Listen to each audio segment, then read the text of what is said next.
এই গাড়িটি চালিয়ে কালকে গ্র্যান্ড ক্যানারি আইল্যান্ড এয়ারপোর্ট থেকে আমি একা একা 15 মাইল পাহাড়ের উপরে ড্রাইভ করে আমার লিটল কটেজে আসছি।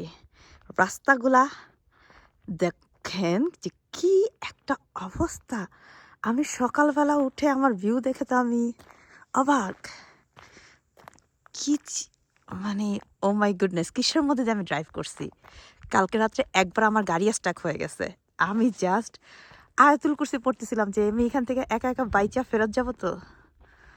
ও my goodness, that's like one side. মানে আমি সকালবেলা এসে দেখতে চাচ্ছিলাম গাড়িটা আমি কোথায় পার্ক করছি, বিকজ আমার কটেজের যে ওনার তারে আমি রাত্রেবেলা ফোন দিছি আমি গাড়ি পার্ক করবো কোথায়।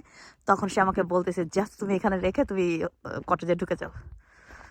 Look at the view, and this is the road, like whole road 15 mile was like that. Look how ups and down, how ups and down. Oh my god, lifetime experience. আমি নিজের জীবনেও চিন্তা করি নাই I could do something like that. আর এখানে কটেজগুলা একেবারে পাহাড়ের উপরে তো কি যে সুন্দর। কটেজগুলো ছোট ছোট। আমার হোটেল রুমের সামনে যাব পরে। এই যে একটা কটেজ, এখানে একটা বুড়া বুড়ি থাকে, রাত্রেবেলা আমার সাথে কথা হয়েছে। Look, then roads. ওই সাইডের ভিউটা আরো সুন্দর। এখন